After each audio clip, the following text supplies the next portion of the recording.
بسم اللہ الرحمن الرحیم۔ محترم ناظرین اور سامعین، اللہ رب العزت کا کروڑہا احسان ہے کہ اس نے ہمیں رمضان جیسی عظیم نعمت سے نوازا، لیکن یاد رکھے کہ یہ مقدس مہینہ رخصت ہونے سے قبل آپ کو 5 ایسی مخصوص چیزوں کا انتظام لازمی کر لینا چاہیے جن کا تذکرہ اکثر لوگ آپ سے چھپاتے ہیں۔ اگر آپ نے یہ موقع گنوا دیا تو اندیشہ ہے کہ آپ سارا سال اپنی مالی تنگی اور قسمت کا رونا روتے رہیں گے، کیونکہ یہ صرف عام اشیاء نہیں بلکہ وہ روحانی کنجیاں ہے جو آپ کے رزق کے بند تالے کھولنے کی طاقت رکھتی ہے۔ ناظرین، رمضان کا مبارک مہینہ اب اپنے آخری ایام میں ہے، اور شاید آپ کو ابھی تک یہ احساس بھی نہیں ہو سکا کہ آپ کے ہاتھوں سے کتنا بڑا عظیم خزانہ نکلا جا رہا ہے۔ میری یہ بات آج کسی جگہ نوٹ کر لیں کہ اگر یہ رحمتوں والا مہینہ گزر گیا اور آپ نے یہ 5 چیزیں اپنے گھر کی زینت نہ بنائیں تو پھر سارا سال نصیب کو مت کوسیے گا کہ گھر میں برکت کیوں نہیں آئی اور تنگ دستی نے پیچھا کیوں نہیں چھوڑا۔ لوگ اکثر مجھ سے سوال کرتے ہیں کہ ہم سال بھر دعائیں مانگتے ہیں، مصلی توڑ دیتے ہیں اور محنت میں اپنا خون پسینہ ایک کر دیتے ہیں، لیکن پھر بھی وہی خالی ہاتھ اور وہی تنگی کیوں رہتی ہے؟ آخر کیوں؟ کچھ خوش نصیب گھروں میں رمضان آتے ہی رزق کے دروازے کھل جاتے ہیں، اور دوسری طرف کچھ لوگ سارا مہینہ پیاسے رہ کر بھی خالی ہاتھ رہ جاتے ہیں۔ یاد رکھیں کہ برکت کبھی بازار میں بکنے والی چیز نہیں ہے، بلکہ برکت اپنے اعمال سے گھر لائی جاتی ہے۔ ہم میں سے اکثر لوگ صرف عید کا انتظار کرتے ہیں، لیکن وہ یہ نہیں جانتے کہ ان 29 یا 30 دنوں کے مختصر سفر میں کچھ ایسی مبارک گھڑیاں آتی ہے جب آسمان سے رزق کی خاص تقسیم ہو رہی ہوتی ہے، اور ان لمحوں میں آپ کے ہاتھ میں کیا ہے اور آپ کے گھر کی روحانی کیفیت کیا ہے، یہی آپ کا مقدر طے کرتا ہے۔ میں ابھی ان 5 چیزوں کے نام تفصیل سے بتانے والا ہوں، لیکن اس سے پہلے ایک لمحے کے لیے سوچیں کہ کیا آپ واقعی اس غربت اور لاچاری کی زندگی سے تھک نہیں گئے؟ کیا آپ نہیں جانتے کہ جب اگلی عید آئے تو آپ کو اپنی جیب کی طرف نہ دیکھنا پڑے؟ اگر آپ کا جواب ہاں ہے تو یاد رکھیے کہ ان 5 چیزوں میں سے تیسری چیز وہ ہے جس کے بارے میں ہمارے بزرگوں نے کہا تھا کہ جس گھر میں یہ داخل ہو جائے وہاں سے نحوست خود بخود رخصت ہو جاتی ہے۔ میں نے اپنی زندگی میں ایسے کئی لوگ دیکھے ہیں جو کوڑی کوڑی کو محتاج تھے، لیکن جیسے ہی انہوں نے ان 5 چیزوں کی حقیقت کو سمجھ کر عمل کیا تو ان کے دن پھرتے دیر نہ لگی۔ اب میں ایک ایک کر کے ان چیزوں کے بارے میں بتاؤں گا، لیکن ایک وارننگ پہلے سن لیں کہ ان میں سے کچھ چیزیں بظاہر بہت عام سی لگیں گی، لیکن یہی تو اصل امتحان ہے، کیونکہ میں یہاں صرف مادی چیزوں کی نہیں بلکہ ان کے پیچھے چھپی ہوئی اس روحانی طاقت کی بات کر رہا ہوں جسے آپ اب تک نظر انداز کرتے آ رہے ہیں۔ پہلی چیز کی طرف بڑھنے سے پہلے میں آپ کو صاف بتا دوں کہ یہ خریداری صرف عید کے چاند تک محدود ہے۔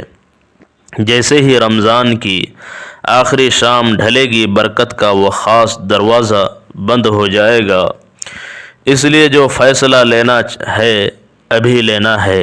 پہلی چیز پر جانے سے پہلے اپنے آپ سے ایک سوال پوچھیں کہ کیا کبھی آپ نے غور کیا کہ آپ کے محلے یا خاندان میں کچھ لوگ ایسے بھی ہیں جو آپ سے بہت کم محنت کرتے ہیں، لیکن ان کے گھر میں سکون اور رزق میں ایسی وسعت ہے کہ وہ خود بھی کھاتے ہیں اور دوسروں کو بھی کھلاتے ہیں۔ ان کے پاس وہی خفیہ کوڈ ہے جو وقت کی صحیح خریداری کہلاتا ہے۔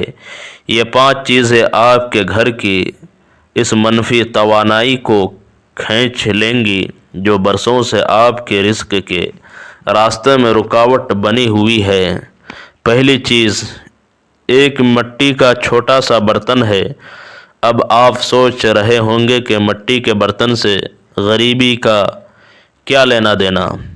تو سنیں کہ ہم سب اپنی ذات کے لیے تو بہت کچھ خریدتے ہیں، لیکن کیا کبھی ہم نے ان بے زبان پرندوں کے بارے میں سوچا جو تپتی دھوپ میں پیاسے اڑ رہے ہوتے ہیں؟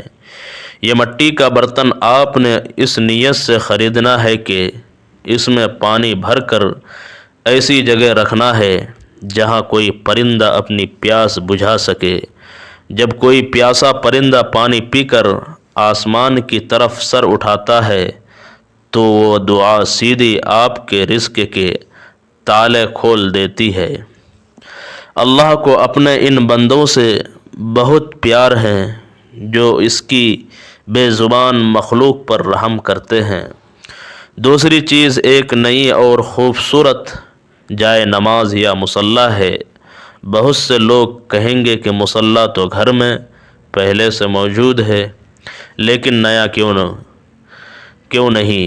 ناظرین، جب آپ عبادت کے لیے کوئی نئی اور پاکیزہ چیز خریدتے ہیں تو آپ کے اندر ایک نیا شوق اور تڑپ پیدا ہوتی ہے۔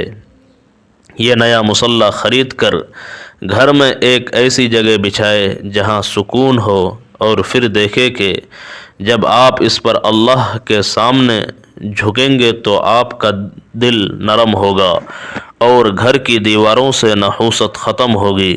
پرانے بزرگ کہتے تھے کہ جس گھر میں جائے نماز کثرت سے بچتی ہے اور اس پر آنسو گرتے ہیں وہاں غریبی قدم نہیں رکھ سکتی۔ تیسری چیز ایک چھوٹی سی تسبیح یا ڈیجیٹل کاؤنٹر ہے۔ یہ تسبیح آپ کا وہ ہتھیار ہے جس سے آپ نے ان گناہوں کی دیواروں کو گرانا ہے جو آپ کے رزق کے راستے میں رکاوٹ بنی ہوئی ہے۔ اس تسبیح پر آپ نے استغفار کی کثرت کرنی ہے، کیونکہ استغفار ہی وہ راستہ ہے جو آسمان سے رزق کی بارش برساتا ہے۔ یہ تسبیح آپ کو ہر لمحہ یاد دلائے گی کہ آپ نے اپنے رب سے جڑے رہنا ہے، اور جب آپ کی انگلیاں تسبیح کے دانوں پر چلیں گی تو یہ آپ کے حق میں قیامت کے دن گواہی دیں گی۔ چوتھی چیز ایک خوبصورت ڈائری اور قلم ہے۔ ہمارے گھروں میں بے برکتی کی بڑی وجہ بے تربیتی ہے۔ یہ ڈائری آپ نے اس نیت سے خریدنی ہے کہ یہ آپ کے اور اللہ کے درمیان شکر گزاری کا ایک ذریعہ ہوگی۔ اس کے پہلے صفحے پر روزانہ اللہ کی دی ہوئی 3 نعمتیں لکھیں۔ جب آپ کا دماغ شکر سے بھر جائے گا تو کائنات کی ہر سمت سے رزق آپ کی طرف کھینچا چلا آئے گا۔ اس ڈائری میں اپنے صدقے اور خیرات کا حساب بھی رکھیں، کیونکہ دینے والا ہاتھ کبھی خالی نہیں رہتا۔ 5ویں اور سب سے اہم چیز کسی سفید پوش انسان کے لیے عید کا جوڑا یا راشن کا ڈبہ ہے۔ یہ وہ خریداری ہے جو آپ نے اپنے لیے نہیں بلکہ اللہ کی مخلوق کے لیے کرنی ہے۔ جب آپ کسی مجبور ماں کے بچے کے لیے عید کا جوڑا خریدیں گے اور اسے خاموشی سے پہنچائیں گے تو اس کے دل سے نکلنے والی دعا سیدھی عرش الہی پر دستک دیں گی۔ یہ وہ سودا ہے جو آپ اللہ کے ساتھ کر رہے ہیں، اور اللہ کبھی اپنے بندے کو خسارے میں نہیں رکھتا۔